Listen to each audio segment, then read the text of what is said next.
90% শিক্ষার্থী চায় না, তারা পরবর্তীতে যে অবকাঠামো দাঁড় করিয়েছে এটার বিরুদ্ধাচরণ তারা করছে। একটা ছোট সংখ্যা, একটা ছোট গ্রুপ ছিল যারা আমাদের সাধারণ শিক্ষার্থীদের সাথে কখনোই বৈঠকে বসেনি। এই 7 কলেজে কত লক্ষ স্টুডেন্ট আছে, তো সবার মতামত গ্রহণ না করে তারা কেন এই ধরনের একটা খসড়া প্রকাশ করলেন?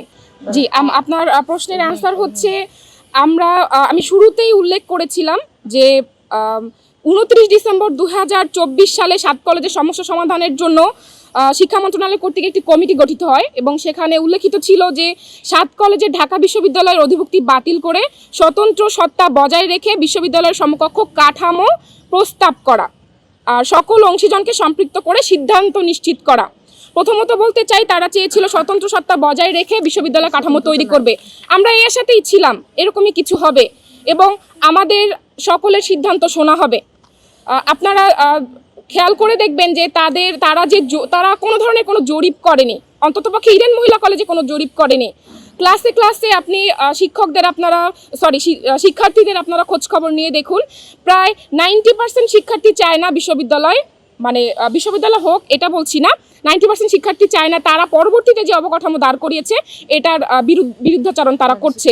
নারী শিক্ষার সংকোচন হোক, সহশিক্ষা আসুক, এটা তারা কখনোই কোনোভাবেই চায় না।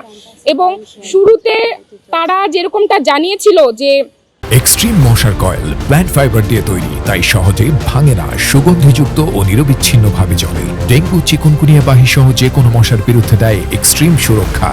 একটা ক্যাম্পাসকে একটা ফ্যাকাল্টি বানানো হবে, এটা কিন্তু তারা শুরুতে জানাননি আমাদেরকে।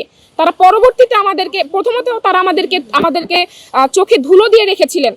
পরবর্তীতে তারা ক্লিয়ার করেছেন যে তারা এক একটা ক্যাম্পাসকে ফ্যাকাল্টি বানাতে চায়, এখানে সহশিক্ষা চালু করতে চায়। এই যে ব্যাপারগুলো, এগুলো তারা শুরুতে আমাদের কাছে ক্লিয়ার করেনি। এখানে এটাই বলা আছে, স্বতন্ত্র সত্তা বজায় রেখে তারা বিশ্ববিদ্যালয় সমকক্ষ কাঠামো প্রস্তাব করতে চেয়েছিল।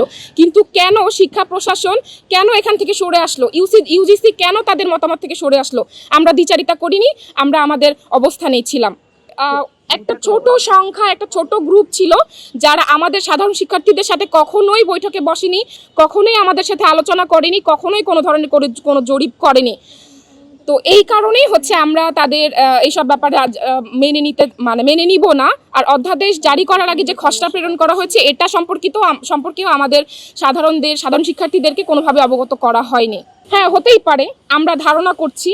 তা না হলে আমাদের এত বছরের ইতিহাসের একটা কলেজ, এখানে এই 7 কলেজে কত লক্ষ স্টুডেন্ট আছে, তো সবার মতামত গ্রহণ না করে তারা কেন এই ধরনের একটা খসড়া প্রকাশ করলেন? আমাদের প্রশ্ন এটাই তাদের কাছে। স্বতন্ত্রতা এবং ঐতিহ্য থাকবে, তো এটা তারা বলা সত্ত্বেও কেন এটার